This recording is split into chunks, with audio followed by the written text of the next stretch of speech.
Buenos días. Buenos No sé si días, Yasmín quieras iniciar entonces.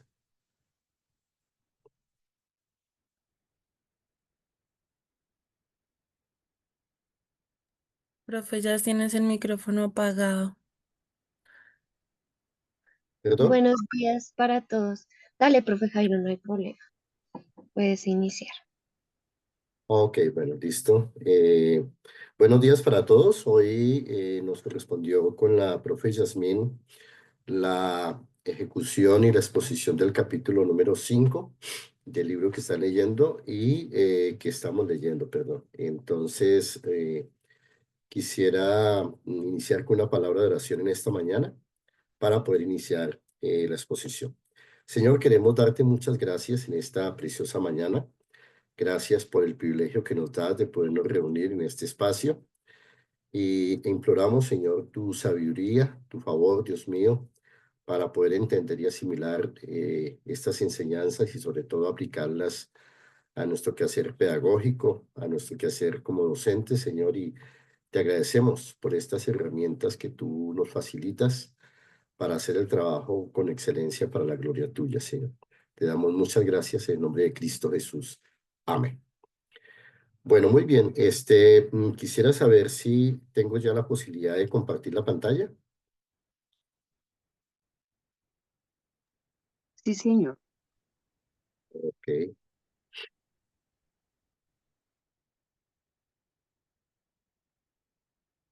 Bien. ¿Me confirman entonces si ya se está viendo la pantalla, por favor?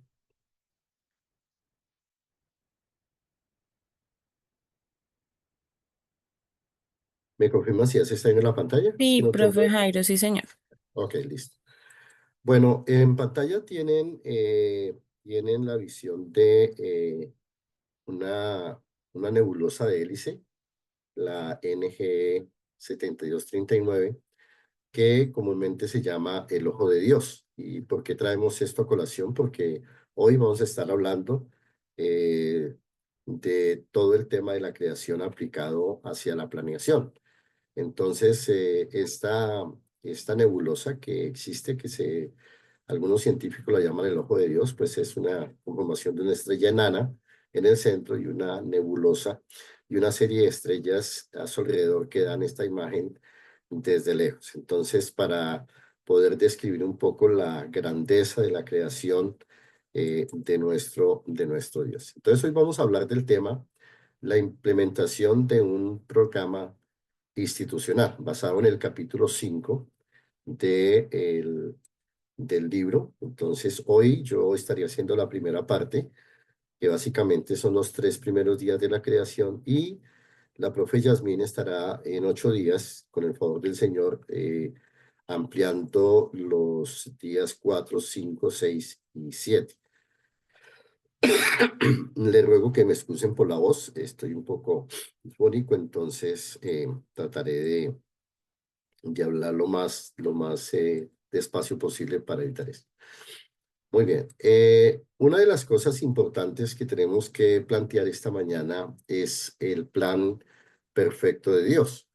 Y Dios siempre ha tenido un plan perfecto que nos ayuda a todos los seres humanos a entender que nosotros servimos y somos parte del propósito de un Dios de orden. Entonces, voy a mostrarles rápidamente en pantalla. Ahí tenemos el primer versículo de la Biblia. Entonces, el hebreo se lee de derecha a izquierda. Entonces, se lee así: Bereshit bara Elohim ed hasamajin beet haaretz. Entonces, aquí estos dos punticos que parecen dos diamantes son el Sop Pasuk, que implica que hasta ahí va el versículo. Entonces, aquí tenemos el versículo 1 de la Biblia nos da todo el concepto de lo que es el plan original de Dios. Voy a extractar solamente esta palabra, bara, que está aquí, bara. Y bara entonces es un verbo majestático. Cuando hablamos de un verbo majestático, estamos hablando un verbo que solamente en la Biblia, este verbo siempre va a ser aplicado con exclusividad a Dios. Es decir, este verbo no lo tiene nadie más, sino es un verbo majestático porque siempre va a estar asociado a Dios. Entonces, ese verbo nos habla de la planificación que Dios hace. Entonces, el verbo vará es su esencia, es llenar algo desde la nada. Esa es la esencia de este verbo en el hebreo, llenar, perdón, llenar algo desde la nada. Es decir, que toda la creación de Dios es una creación es nihilo, es decir, es una creación de la nada y se sostiene por lo que se conoce como el decreto de Dios. En el libro, el autor entonces habla de que Dios tiene un plan desde antes de la fundación del mundo y es cierto, Dios en la eternidad pasada, cuando hablamos de la eternidad es antes de la nada, y cuando hablamos de la nada, una definición sencilla de la nada sería la ausencia de todo, con excepción de Dios. Esa sería una definición filosófica de la nada. La ausencia de todo, con excepción de Dios. Es decir, Dios es. Entonces, eso nos habla de la aceidad de Dios, el hecho de que Dios existe por razón de su propia naturaleza y de su propia necesidad. Ahí en la eternidad pasada, Dios entonces planificó todo absolutamente cuanto debiera ocurrir a través del vara, de llenar algo de lo que no existe, darle forma. Y entonces esa planificación incluye tres aspectos fundamentales. Voy a mencionarlos brevemente para entender un poquito el tema. El decreto de Dios, pues decreto digamos, que abarca todo lo que existe, implica en la orden de Dios de que algo exista, es decir, es el decreto de creación. También hay el decreto de providencia en el cual Dios diseñó todos, absolutamente todos los eventos que nos pueden suceder a todos los seres humanos en cualquier tiempo y circunstancia. Es decir, que no hay ningún hecho que Dios no haya considerado desde la eternidad. Entonces hay causas primarias y causas secundarias, pero todo sucede de acuerdo a su propósito. Es decir, que a Dios nada le coge por sorpresa, nada lo sorprende porque todo, absolutamente todo cuanto existe ya existe en el decreto de providencia. Y una tercera parte del decreto es el decreto de redención a través del cual él, de entre toda la raza caída, escogió a unos para salvación y otros para condenación. Entonces, todas las cosas que existen en nuestra vida ya están determinadas por una planificación cuidadosa que Dios hizo en la eternidad pasada. Ahora, la otra palabra que es interesante tomarla, que es esta palabra que está aquí, es la palabra Elohim. La palabra Elohim es un sustantivo plural. La terminación in, que está aquí en el hebreo, es una terminación plural implicando que Dios, aunque el verbo, la acción es singular, los personajes que la ejecutan están en singular.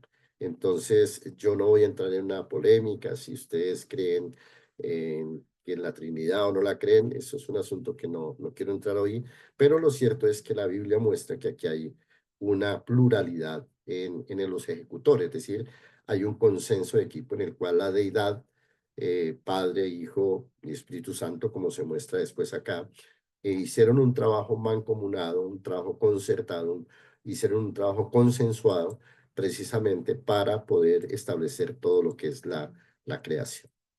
Entonces, en el plan perfecto de Dios hay dos palabras. Este es el segundo versículo que está entonces, dice Hayetá, Tohu, Babohu.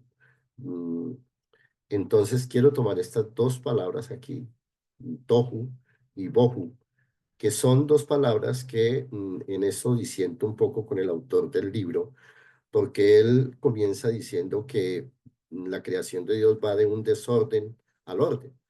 Pues realmente yo me aparto de eso y disiento totalmente porque en Dios no puede haber desorden. Si Dios tuviera desorden, no podría ser Dios por una razón muy sencilla, porque todo en Dios es perfección. Entonces, el hecho de que el autor insinúe que hay una especie de desorden al comienzo de la creación no corresponde a lo que significan estos términos. El término tohu, que es un sustantivo, significa que la tierra estaba sola, es decir, sin un contenido, sin nada, pero ya estaban los elementos primigenios propiamente dados. Entonces, esta es lo que se traduce en la Reina Valera y la mayoría de ellas como desordenada. No, lo que la Biblia dice es que no tenía aún los elementos ornamentales y productivos que finalmente la harían. Entonces, para que reconsideremos esta expresión de desorden, porque en Dios no puede haber ningún tipo de desorden, porque dejaría de ser Dios. Entonces, lo que el hebreo nos dice es que simplemente la tierra no tenía los elementos ornamentales y productivos que la harían en la parte posterior, pero ya estaban todos los elementos ahí, es decir, simplemente no estaban ordenados. Y lo mismo lo reitera el sustantivo bohu, que es este que tenemos aquí, que dice la tierra está desordenada y vacía. Entonces es un recipiente, el verbo, el sustantivo bohu, habla de un recipiente vacío que debe ser llenado, indicando que es ser lleno para producir y ser cosmético o completo. De tal manera que desde el comienzo Dios ordenó todas las cosas, había un orden perfecto, simplemente que dentro de los procesos del plan de Dios había necesidad de hacer varios ajustes para poderlo producir. Y esa es parte de la planeación de Dios. Dios es un Dios de procesos y es parte de lo que el autor posteriormente en el libro pues deja entrever. Entonces hay como una dicotomía conceptual ahí, pero yo les sugiero que para efectos del entendimiento teológico, nosotros como cristianos nunca podremos hablar de que Dios es un Dios de desorden. No hay nada de desorden en Dios en ningún aspecto. Muy bien, entonces con eso en mente, vamos entonces a sacar los principios espirituales que podemos definir aquí. Lo primero es que nosotros los seres somos creados a imagen y semejanza de Dios. Este es un tema que seguramente la profe Yasmín va a tratar en el sexto día, pero solamente déjenme mencionar dos cosas aquí importantes. La primera es que nosotros somos creados a imagen y semejanza de Dios, y ese debut y selen, que son las palabras que están ahí, nos hablan de que nosotros fuimos diseñados por Dios precisamente para planear, al igual que como Él planea, nosotros fuimos diseñados para planear y fuimos diseñados por Dios para administrar su creación como un acto moral. Esto es muy importante. Sobre todo porque en las iglesias tenemos un grave problema y es que no enseñamos el trabajo como un acto moral. Lo decimos como simplemente como el trabajo, pero realmente toda nuestra labor es un acto moral, es decir, es un acto de responsabilidad donde cada uno de nosotros tendremos que responder a Dios por cada una de las acciones que hagamos, sean simples o sean complejas, siempre tendremos que responder a Dios como un acto de adoración moral. De hecho, todo lo que nosotros hacemos como seres humanos responde a un acto moral y un acto sobre todo de adoración moral. Entonces, eso ya nos cambia la perspectiva de nuestra labor docente, pero también en el tema que hoy nos ocupa, que es el poder entender el hecho de la planeación. Respondemos al plan de Dios, pero estamos inmersos en ser parte ejecutoria del plan de Dios. Entonces, todo cuanto existe y todos nuestros actos, vuelvo e insisto, por simples que sean, deben apuntar todos para la gloria de Dios. Eso es un aspecto importante y nos lleva entonces a la formulación del primer aspecto, del primer principio que vamos a sacar aquí, y es el primer paso en el proceso de implementación, es definir los objetivos. Dios creó al hombre y creó su universo precisamente con un propósito trascendente, un propósito que apuntara a la gloria de Dios. Casi todos los teólogos de todas las corrientes cristianas están seguros, y así lo afirman, en el sentido de que todos ellos lo expresan en el sentido de que todo cuanto existe, existe para la gloria de Dios. Entonces, esto es supremamente importante. Muy bien, entonces vamos a ir al primer día, que es lo que el libro nos trabaja. El primer día, entonces, el autor habla del diseño de la luz. Y es interesante cómo el diseño de la luz, la palabra luz en el hebreo es la palabra or. Aquí la tenemos, la palabra or. Y la palabra or, entonces, tiene un significado muy interesante en la logología y es la autoridad para ordenar y unir el inicio, lo primero. Es decir, que la luz es lo que le da consistencia al inicio o a lo primero. Aquí tenemos entonces un diseño de la luz, un diseño de la luz.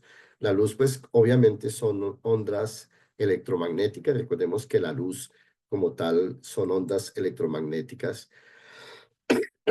que están ahí en un vacío y se mueven en un vacío. Y lo que nosotros percibimos de la luz es solamente este pequeño espectro. Es decir, que nosotros tenemos unas ondas supremamente amplias de radio, de infrarrojo, y la parte visible que nosotros concebimos, que vemos en colores, en traducciones, es una franja muy mínima. Al lado derecho están los rayos ultravioleta, están los rayos X, los gamma, etcétera, etcétera. Entonces, la luz entonces juega un papel importante en en la planeación de Dios. Y la luz es importante y noten que siempre todas las cosas espirituales, Dios las va a trabajar siempre con el énfasis de la luz. Jesús mismo se presenta como la luz del mundo y toda esta situación de radiación de la luz, pues es tomada por Dios como un elemento interesante de su carácter. Entonces, esto finalmente tiene una razón de ser dentro de la planeación que vamos a verla enseguida. Aquí tenemos entonces el concepto de nihilo. Esto es una campana, un diseño de campana que usa la NASA para entender cómo fue la formación del universo. Y entonces aquí tendríamos Génesis 1:3, que es el versículo que el autor del libro toma como la base o el inicio de todo, y es correcto porque simplemente Génesis 1:1 y 1:2. Ahora, quiero hacer una aclaración ahí antes de eso, y es que tenemos que entender que Génesis capítulo 1 y Génesis capítulo 2 son, en el original, es poesía. No están escritos en prosa, son libros poéticos, es una expresión poética, pero aún así el capítulo 1 y 2, resulta que los hebreos trabajan protísticos, es decir, en el versículo 1 y 2 dan como la generalidad de todo el tema, y a partir del versículo 3 va a empezar a desarrollar la idea de todo lo que dijo en el capítulo 1 y 2. Entonces el capítulo 1 y 2 como el lead, como el título, y luego va a empezar a desarrollar todo eso. Entonces en Génesis 1:3 aparece el concepto de luz, y entonces NASA y las otras agencias aeroespaciales han determinado entonces que en un inicio, después de la creación de la luz, hubo unas fluctuaciones cuánticas que fueron como el caldo de cultivo para la formación de todo cuanto se dio. Luego viene entonces la formación de galaxias y planetas, y posteriormente la formación de las primeras estrellas. Luego la expansión acelerada de energía oscura, y están entonces los bosones y toda la situación, digamos, de lo que es la malla invisible que sostiene el universo, y luego la expansión del universo de acuerdo a Isaías 40:22. Es decir, que hoy en día tenemos desde la creación de la luz, que se dio en un tiempo que no está determinado, tenemos una expansión del universo, lo que llama el Big Rip, que hoy en día el universo se está ampliando. Esto, pues obviamente, científicamente es importante. Muy bien, ¿por qué les estoy contando todo esto? Porque nosotros necesitamos derivar esos principios espirituales y aplicarlos a nuestra tarea pedagógica. Entonces, el principio espiritual es que la luz da origen a todo cuanto existe en el universo. Es algo que es innegable, ya lo hemos trabajado, lo hemos dicho, pero la luz es el elemento que identifica a Dios también. Entonces, la luz siempre va a identificar todas las cosas de Dios. De hecho, tenemos a Dios separando la luz de las tinieblas, viendo Dios que la luz será buena. Y la luz es buena para los propósitos de Dios. Ahora, en la planeación, ¿qué papel juega la luz? Entonces, la luz juega el papel muy claro, y es que en la definición de objetivos debe haber una claridad, una transparencia, una situación de una formulación de la visión clara, que sea además medible y alcanzable, pero sobre todo que sea relevante. Entonces, cuando no hay suficiente luz en nuestra planeación, en nuestra integración curricular, cuando no hay suficiente luz eh, espiritual y luz en todos los aspectos, sobre todo hacia dónde vamos o hacia dónde estamos apuntando. Entonces, obviamente no va a haber una identificación de mi proyecto y eso permanece en el tiempo. Lo más difícil para todos, creo que no sé cuántos han tenido la experiencia de andar en tinieblas, andar sin mucha luz, por ejemplo, en el campo, es complicado porque no sabemos cuántos peligros hay delante. Entonces, eso mismo sucede cuando nosotros estamos trabajando esta parte de los principios espirituales. Entonces, yo quiero, a partir de este momento, que pensemos en esta palabra que está acá. Esta palabra que está aquí en azul, bueno, no se ve el cursor, no veo el cursor ahí en la representación, pero esta palabra que es top, está aquí, top, es la palabra que aparece en la Biblia y vio Dios que era bueno, top, aquí en la parte de abajo de la presentación, esa palabra en hebreo, top. Entonces, anótenla por favor si la quieren anotar, top, es la palabra que más se va a repetir en Génesis y vio Dios que era bueno. Bueno, la palabra bueno es top, que es bueno para los propósitos, bueno para lo que Dios había diseñado. Entonces, estimados profes, yo quiero que a partir de este momento pensemos a la luz de ese primer día, los elementos de la visión que tenemos nosotros voy a colocar el ejemplo de Job.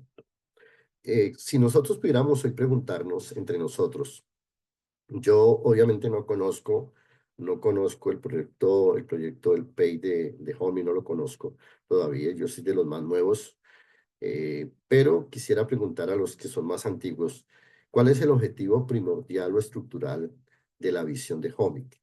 No sé si de pronto alguien nos quiera ayudar con esa parte para poder trabajar el resto. ¿Cuál es el objetivo primordial o estructural de Homey? Buenos días, profe Jairo. Bueno, yo Ah, podría decirlo, pero me encantaría escuchar a mis profes, ¿m?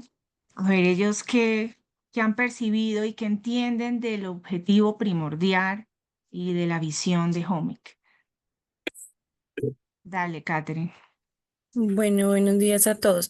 Yo pienso que el objetivo primordial de Homic es brindar una educación basada en principios cristianos, o sea, diciéndolo como de una manera más puntual, ¿sí? Una educación basada en la palabra de Dios. Así es. Bueno, pienso que lo ha sintetizado muy claro hablando la visión principal, el fundamento, el objetivo principal.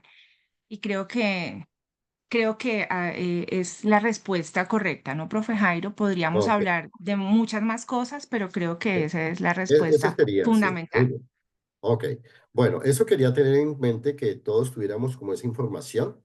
Ahora, la segunda pregunta es, ¿este objetivo está establecido como un eje transversal en todas las áreas? Es decir, todas las áreas estamos conscientes de que debemos apuntar a eso y si está consciente, cómo lo estamos desarrollando y hasta qué punto ese objetivo sí es un eje realmente transversal en todas las áreas. Esa sería el segundo interrogante de esto. Recuerden que estamos hablando de la Ujú. luz, ¿no? Ujú. Claro, esta pregunta la tiene que responder cada docente individual, Entonces, pero a nivel sí, institucional está establecido así y muy ha bien. sido la visión desde el inicio, desde el 2014, que inició HOMIC, 2016 que se puso en marcha, pues esta perspectiva, ¿no? Y pues la hemos ido ahondando con diferentes niveles de profundidad en las etapas de la integración bíblica curricular. Pero sí, en este momento todos nuestros talleres tienen integración bíblica, educación basada en principios, pero en diferentes etapas de la integración. Ya como hemos aprendido en este libro, que hay diferentes etapas de la integración, pues claro que queremos llegar a un nivel más completo de integración bíblica, pero lo que tenemos, pues gracias a Dios, es un gran avance. Ahora, Ok, cada profe tiene la responsabilidad de, durante su clase y al momento de impartirla y al momento de estar frente a los niños, pues hacer que se vea esa integración y hacer que se pueda reflexionar sobre los principios bíblicos durante la clase. Entonces, pues ya también hay una responsabilidad allí de los profes de implementarla, ¿no? Y creo que sí se ha logrado, ellos lo han hecho. muy bien, excelente. El tercer interrogante es si somos propositivos con ese objetivo en todas nuestras acciones y planes. Esta pregunta es, digamos, a nivel individual para que nos la planteemos. Es decir, si realmente estamos siendo, digamos, propositivos cada vez que empezamos a dictar una materia, a dictar una clase, si ese objetivo está en nuestra mente, no solamente como una actividad, sino como que realmente nosotros queremos aportarle luz a nuestros educandos, a nuestros aprendices en ese sentido. Por eso es importante, si hay estos elementos en nuestra visión, qué importante sería que hoy, a la luz de este libro que estamos estudiando, podamos mirar qué cosas podríamos ser mucho más propositivos para lograr que haya cada día más luz en este aspecto. Entonces, ¿por qué planteo estos tres interrogantes? Porque muchas veces las instituciones tenemos la formalidad, tenemos escrito todo esto, queremos hacerlo, pero cuando vamos a hacer una evaluación de si eso es bueno, si eso realmente está trayendo beneficios, muchas veces nosotros no nos preocupamos qué tanto estamos afectando la vida de los aprendices, qué tanta luz estamos arrojando allí, qué tanta luz estamos teniendo y qué tanto de la visión que nosotros tenemos está realmente cayendo sobre ellos y los está llevando. Entonces, por ejemplo, obviamente yo estoy hablando desde una situación de desconocimiento total y solamente estoy planteando aquí algunas situaciones, pero qué interesante que uno pudiera medir desde preescolar a un chico de senior 11 qué tanto él se va para su universidad con una visión realmente que fue parte del producto de la luz que estuvimos arrojando, no solamente académicamente hablando, sino también espiritualmente. Y lo digo porque, digamos, a nivel teológico, hoy en día hay una discusión muy seria en el sentido de, por ejemplo, la efectividad de las escuelas dominicales. Y voy a traerlo solamente a colación para que podamos identificar algunas cosas. Y es que la mayoría de chicos en escuela dominical están bien hasta los 10, 11 años, pero luego hay una deserción muy fuerte de los 14 en adelante, donde los chicos ya no quieren volver a las iglesias. eh, Como decimos vulgarmente, se descarrían o quieren o buscan otros elementos. Y hay unos estudios muy serios donde se nos dice que el problema de la escuela bíblica es que se dedicó a contar historias. Es decir, se dedicó a contar un versículo, a hablar de David, a hablar del arca de Noé, a hablar de todo, pero contaron, se quedaron en el tema de la historia y no hubo aplicaciones de cómo bajar la historia de David o la historia del arca de Noé a sus propias realidades, a sus propios contextos, a sus propios entornos, y qué les dice a ellos. Entonces, finalmente, la mayoría de niños se queda con la historia, pero no hay ninguna luz espiritual que acompañe a esa historia para ellos. Entonces, esa es una de las cosas que hoy en día en la educación cristiana desde el punto de vista eclesial se está evaluando muy seriamente. Entonces, nosotros necesitamos cada día estar haciendo una evaluación muy interesante de este tema. Me salí de ahí. Muy bien, vamos a ir al segundo día, que es el origen de los cielos y de los sistemas acuáticos. Entonces, en el segundo día, ¿qué hace Dios? Dios reúne las aguas en un solo lugar. En segundo lugar, establece una separación de aguas, o sea, reúne las aguas, pero luego las separa, crea aguas arriba, crea aguas abajo, y luego entonces asigna una ubicación importante para estos dos tipos de aguas, creando una expansión, es decir, una separación armónica que se da en el versículo 7. Entonces, esta expansión se llama en el hebreo raquía. La palabra raquía significa básicamente la cabeza como de un martillo que está expandiendo, aplanando un arco donde el sol se podrá ver. Es decir, ahí lo que Génesis nos está hablando es de la curvatura que va a tener el planeta precisamente y cómo esas aguas van a crear todos los sistemas de movimientos de viento, las fuerzas eólicas y todos los demás aspectos para darle la forma final al planeta para empezar a crear los ciclos o los biomas precisamente que hay. Entonces, esto nos deja a nosotros unos principios espirituales muy interesantes. La primera es que Dios siempre nos va a enseñar que hay una separación ordenada de elementos y de roles asignados de acuerdo al propósito. Es decir, ¿qué nos enseña Dios? Dios dice, sí, todo está creado, todo juega un papel muy importante, pero hay que separar de manera ordenada, perdón, y de manera categórica todos los elementos y se le asignan roles o trabajos a cada elemento de acuerdo a su propósito. Ese es un principio espiritual importante. El segundo es que hay una formación de distintos sistemas que trabajan siempre de manera armónica para cumplir un propósito. Esto es fundamental, sobre todo en nuestro trabajo docente, porque casi siempre nosotros creemos que somos los únicos que podemos hacer determinadas cosas y lo cierto es que no. El Señor nos lo enseña también a través del trabajo de la iglesia, en el sentido de que somos un cuerpo y entonces como cuerpo todos nos necesitamos, no hay órganos de primero o segundo grado, sino que todos son supremamente importantes. Y en tercer lugar, el otro principio espiritual que derivamos del segundo día de la creación es que toda la creación responde al orden y a un aspecto importante que está por aquí, que es la integración. Entonces, la integración es algo fundamental en ese sentido. Entonces, cuando traemos esto a nuestro trabajo docente, entonces decimos que la implementación efectiva debe producir que cada objetivo esté integrado de manera natural para que sea un elemento dinamizador en un clima organizacional saludable.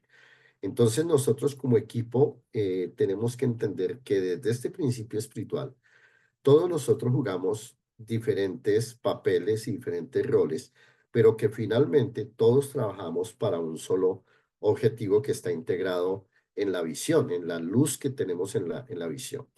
Entonces, ese aspecto es muy importante, sobre todo porque el autor trabaja mucho este tema de la implementación efectiva. Entonces, esto nos indica que nosotros debemos desde ahora sentirnos como parte de un equipo que tenemos diferentes roles, diferentes grados de, digamos, de aparición, por decirlo de alguna manera, en la cronología misma de la institución, que algunos tendremos unos trabajos secundarios, otros primarios, otros unos más visibles, otros menos visibles, pero que finalmente todos nosotros jugamos un papel súper importante en las cosas. Obviamente hay figuras más visibles que ante los ojos de mucha gente son los que más hacen, pero hay también profes que trabajan de manera muy silenciosa, pero haciendo labores que son muy importantes y eso es clave. Entonces, entender que en esa implementación cada objetivo está integrado de esa manera. Entonces, ahí también tenemos que entender que eso es bueno y eso es parte del orden de Dios.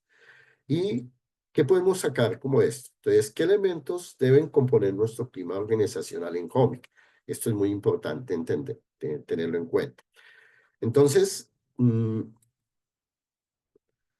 la primera pregunta que quisiera dejar esta mañana es, ¿cuál es el objetivo primordial o estructural respecto al clima organizacional? Entonces ya vimos que la primera era tener un programa donde la palabra de Dios fuera el eje rector de todas las cosas, que lo escribió muy bien, se escribió muy bien, pero ahora, ¿cuál es el objetivo primordial de nuestro clima organizacional?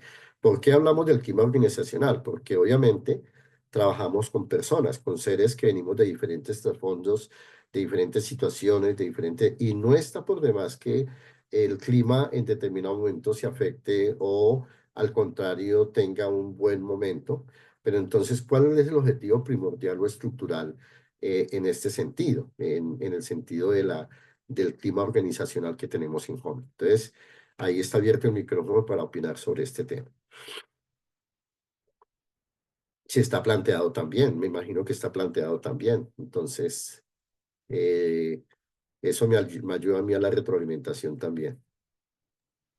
Bueno, qué interesante pregunta, profe. Pues precisamente aquí está nuestra psicóloga María Mercedes, porque nosotros dentro de los proyectos que tenemos con el DOC, Departamento de Orientación y Consejería, es empezar a trabajar en este tema del clima organizacional, ¿sí? Empezar con unos talleres, con unas capacitaciones, sí, porque anteriormente pues no lo hemos trabajado así de manera intencional. Sí hemos Sí, pues hecho como acciones en la medida que se van presentando situaciones. Los clubes de lectura, por ejemplo, esto hace parte también de los comités académicos, los comités con el equipo, sí, pero pues creo que esto tiene otro concepto. Entonces, María Mercedes, pues te doy la palabra. ¿Qué nos puedes allí de pronto comentar frente a lo que hemos de pronto proyectado o lo que los principios que hemos tenido ahí para trabajar el clima organizacional en Home? Buenos días a todos. Sí, muchas gracias, Melissa. Bueno, pues como yo escribía aquí en el chat, nosotros desde el DOC, pues eh, tenemos claro la visión de Home, que si bien es cierto, trabajamos desde la psicología, pues no podemos dejar de lado el manual de vida que es la Biblia y por ende los principios bíblicos. Por lo tanto, definitivamente sí es transversal en todo y pues el clima organizacional no se queda atrás. Por lo tanto, elementos esenciales para esto, la comunicación asertiva y pues todo tiene obviamente respaldo bíblico. La comunicación asertiva tiene todo que ver con el respeto, el amor al prójimo, tiene todo que ver con la empatía. Sí, principios que definitivamente si vamos a la psicología tienen teoría científica, pero si vamos a la palabra, pues Jesús, nadie más que él, eh, lo reafirma, ¿no? Y pues basado en esto es que nosotros trabajamos y estructuramos cada proyecto que se hace desde el DOC. bueno, muchas gracias. Excelente, muy bien. Yo me alegro mucho por eso. Ahora, quisiera preguntarle, doctora, ¿qué elementos ustedes han previsto que son esenciales para ese clima organizacional? ¿Qué elementos cree usted que son esenciales en esa estructura que están haciendo? Uno que es importantísimo es la comunicación asertiva. Ujú. Nosotros definitivamente pues nos comunicamos a diario y a veces tenemos en poco cómo nos comunicamos. Y es algo que definitivamente tenemos, es un hábito que tenemos que trabajar diariamente porque la comunicación asertiva tiene tres elementos básicos que son el tino, el tono y el tacto. Tengo que tener muy claro cómo lo digo, en qué momento lo digo, tengo que tener claro cómo es la otra persona, en qué momento puedo hablarle a la otra persona de un tema de repente que no es tan fácil tratar, porque pues a pesar de que somos cristianos, de que todos creemos en Cristo Jesús, pues somos seres humanos, somos carne, ¿cierto? Somos seres tripartitos y por eso pues tenemos un cuerpo, tenemos un espíritu, tenemos un alma y en el alma es donde se manejan todas las emociones. Por lo tanto, la comunicación asertiva es supremamente, es un elemento que tiene que estar presente sí o sí. Y la comunicación asertiva, como decía anteriormente, tiene el tino, el tono, el tacto y es algo que es un hábito que tenemos que tener a diario trabajado para podernos comunicar no solo a nivel laboral, sino a nivel familiar, en todas las áreas de ajuste de nuestra vida. Entonces, pienso que ese es un ingrediente que no puede faltar en ninguna de nuestras interacciones personales. Muy bien, muchas gracias, doctora. Sí, importantísimo eso. Yo creo que en Homic, digamos, uno percibe cuando inicia esa buena comunicación y creo que algo que me llama mucho la atención en lo personal es el respeto que hay en la forma como nos hablamos, como nos escribimos. Entonces pienso que ese es un elemento que es súper importante. Entonces, no sé si haya de pronto en lo que perciben los otros profes que están muy callados, si hay elementos que deben ser incorporados a corto plazo, aparte del que ya se ha mencionado, de la comunicación asertiva, de otros elementos, si hay otros elementos que posiblemente en el momento vemos que no están pero que, digamos, podrían ser incorporados a corto plazo. No sé si haya de pronto entre algunos de los profes que están presentes algo que nos pueda ayudar a cómo mejorar, digamos, ese aspecto que no se ha hablado. Caterine creo que levantó la mano. Hola, profe, yo otra vez. Bueno, pues yo estaba como analizando un poquitico y yo decía, bueno, el clima, eso suena bueno como el ambiente, ¿no? El ambiente que uno vive todos los días en el sitio de trabajo, ¿no? Y pues yo soy una de las que pienso que sí, uno no se siente a gusto en un lugar si uno no, bueno, no siente que está tranquilo en un lugar, pues digamos que el desempeño, el reflejo que se está mostrando a las familias, pues se va a ver de esta misma manera, ¿sí? Sí. La psicóloga pues nos mencionaba em, aspectos muy valiosos y yo pensaba que nosotros desde el trabajo virtual de pronto nos hace más falta como esa interacción con los compañeros, ¿sí? De pronto sí, yo sé que hay un profe de sociales, bueno, profe de sociales, de ciencias, de esto, pero sí de pronto esos espacios donde se pueda fomentar como la interacción, ¿cierto? Donde podamos estar todos, donde de pronto conozcamos no solamente el aspecto laboral, ¿sí? Sino que se creen como otros espacios, ¿cierto? En donde de pronto nos podamos conocer, ¿sí? Entre nosotros mismos, porque pues en realidad somos una familia, ¿sí? Y una familia pues se conoce, ¿no? Y Sí. pues a veces sí sabemos que está el profe de inglés, pero nunca hemos cruzado palabra con el profe de inglés, por ejemplo, ¿cierto? De pronto espacios donde, si bien es cierto que estamos en diferentes partes, pero que podamos hacer pues algún tipo de integración que haga que pues estemos más unidos como equipo, ¿cierto? Que de pronto conozcamos el pensamiento, los ideales de otros compañeros. No sé, me parece como ese aporte. Muy importante eso. Yo creo que debemos tomar nota de esos aspectos que son fundamentales, porque la idea es eso, ¿no? El énfasis de la armonía que Dios plantea en su creación es precisamente eso, que haya una interacción real, sostenida y sostenible en el tiempo. Me parece que es muy válido lo que la profe Caterina ha expresado. Muy bien, entonces, como tenemos que avanzar, voy a ir al tercer día entonces para dejar planteado el temario completo. En el tercer día, entonces, se da origen a la parte sólida de y la vegetación del planeta, es decir, se crea un primer bioma que es aguas arriba, que quedaron ya en el segundo día, reunión de aguas que llamó mares, y hay una expansión que está precisamente creando todas las expresiones de separación, pero de una separación armónica. Entonces, esto nos lleva a entender varios principios espirituales en esta creación.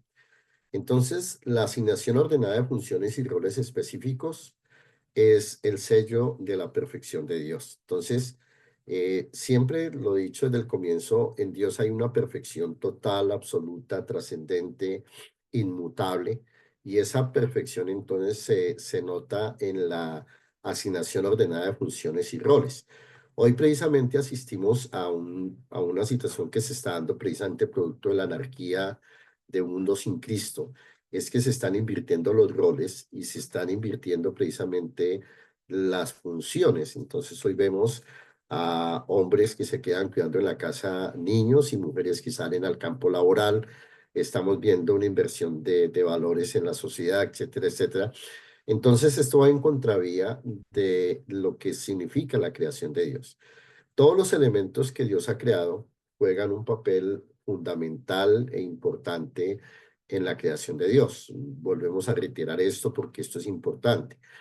Mm, todos nosotros los que funcionamos como docentes, cuando estamos haciendo los planes de integración bíblica o estamos trabajando en algún proyecto de hobby, todos creemos que hay unos papeles más importantes que otros o que alguien tiene una mayor preponderancia frente a otro, pero realmente una de las primeras cosas que entendemos de la creación de Dios es que todos los elementos, no solamente en la planeación, sino en el elemento humano, en el activo humano de la organización. Entonces, todo el recurso humano juega un papel importante y fundamental en la creación de Dios.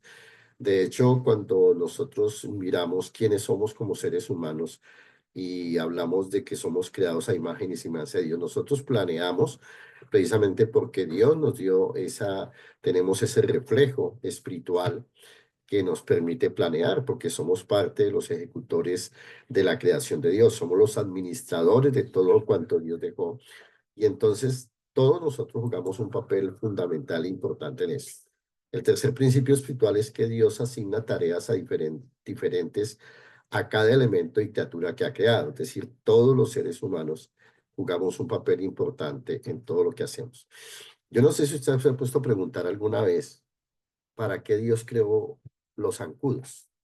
No sé si usted se ha puesto a pensar o si ha hecho esas preguntas locas que a veces uno se hace cuando no tiene sueño, de por qué Dios creó los zancudos. Y usted seguramente dirá, oiga, ¿verdad? ¿Para qué Dios creó un zancudo? Pues obviamente el zancudo tiene un propósito y tiene un elemento distintivo en la creación de Dios, juega un papel dentro de toda la estructura y la cadena creativa de Dios. Y a veces no creemos en eso, pero realmente no hay cosas que Dios haya creado simplemente porque le sobró o porque, bueno, ¿y qué hago con estos otros seres? No, todos los seres humanos tenemos unas tareas tan impresionantemente importantes y todos tenemos que dar cuenta a Dios precisamente por eso. Una de las cosas que podemos entender de esto es que, por ejemplo, en el siglo XVII, en Gran Bretaña se levantó un movimiento que cambió totalmente la visión de ciudad y de país, y fueron los puritanos. Los puritanos son desde el siglo XVII, crearon una estructura de trabajo y entonces empezaron a ver cada labor no como una carga. El carnicero no empezó a ver, ay, ya me toca cortar carne, el zapatero todos los días pegando zapatos, no, sino que empezaron a ver el trabajo como un don que Dios da mediante el cual él podía saber que estaba alabando a Dios. Es decir, que el concepto del sacerdocio universal del creyente cambió totalmente con la posición que los puritanos ingleses hicieron del trabajo. Entonces, eso va muy en el mismo sentido de lo que nos plantea no solamente el libro, sino también en el sentido de que la planeación tiene que ver con la concepción que yo haga de los elementos que tengo. Entonces, aquí sacamos un aspecto importante, y es que la integración y la reciprocidad son aspectos esenciales para que se alcancen los objetivos y la visión propuesta. Entonces, esto es muy importante.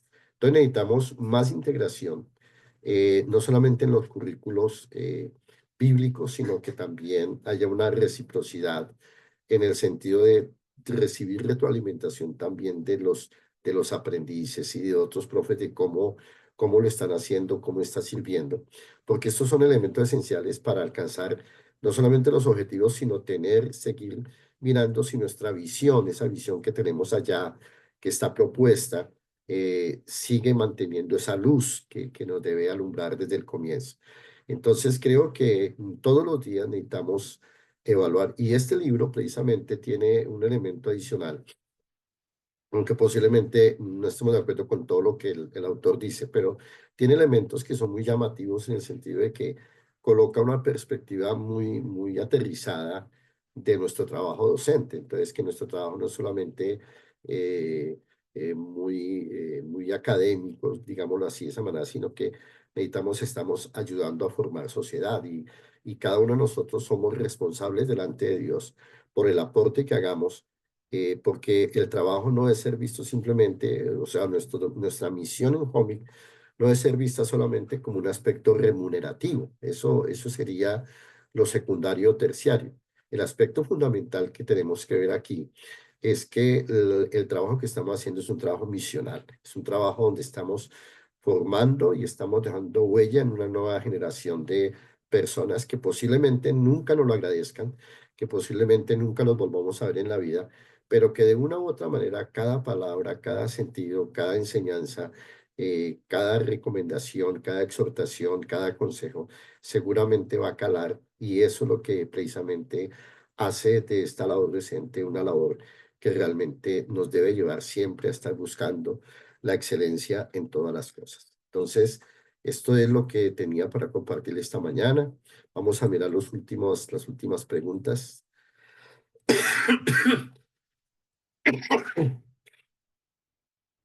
Entonces, la última pregunta es en nuestra planeación, ¿qué lugar le damos a los elementos integradores? Entonces, esto es importante.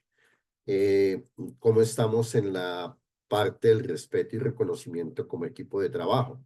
Eso es una parte muy importante porque en ocasiones esta parte que debería ser una base fundamental, sobre todo en equipos de trabajo de creyentes, a veces no se da. Entonces muchas veces empiezan unas competencias que son malsanas porque no traen beneficio al cuerpo y a la institución y terminan dañando precisamente eso por la errónea competencia. La segunda es cómo percibimos el acompañamiento como equipo, es decir, nos sentimos acompañados de nuestros coordinadores, de de las personas de mayor experiencia o experticia en el campo donde estamos. Entonces, esta parte es muy importante para entenderla. Pienso que ahí, de todos modos, como decía nuestra compañera Catherine, creo que el acompañamiento es una parte que deberíamos trabajar mucho todos, cómo sentirnos mejor acompañados en todos los aspectos, aunque por lo menos en la parte, digamos, académica uno siente que hay respuestas, que hay soluciones, eso es muy bueno, pero creo que podemos mejorar mucho más. Y los aspectos que hemos implementado o mejorar en esta tarea de los elementos integradores como equipo de trabajo, pero también en la formación de nuestro plan de integración bíblica. Bueno, esto es lo que tenía, estimados compañeros. No sé si hay alguna pregunta final, algún aporte. Muchas gracias por su atención. Muchísimas gracias, profe Jairo. Quería preguntar, ¿está pendiente la presentación de Yasmín? Sí, señora. Esa es de hoy en 8 días. Ah, ok, sí, porque ya hoy estamos apenas con el tiempo Sí, para cerrar. no. Es hoy y el próximo viernes. Ella va a trabajar los días 4, 5, 6 y 7. Ah, bueno, excelente. Bueno, muchísimas gracias. Creo que nos Bueno, vamos hoy con muchas reflexiones y que el Señor nos guíe para tomar decisiones diferentes, alineados con lo que el Señor quiere, ok. que nosotros podamos seguir avanzando, poniendo en práctica sus principios, ¿no? Y su Bueno, muy bien. palabra y ese fundamento que está en la palabra. Entonces, gracias a todos los profes que se conectaron y también padres de familia de Homic. Nos vemos el próximo viernes, si el Señor lo permite. Bueno, Bueno, muchas chao, chao. gracias. Muchas gracias. Feliz día. Gracias. Vale, muchísimas gracias. Gracias. Gracias.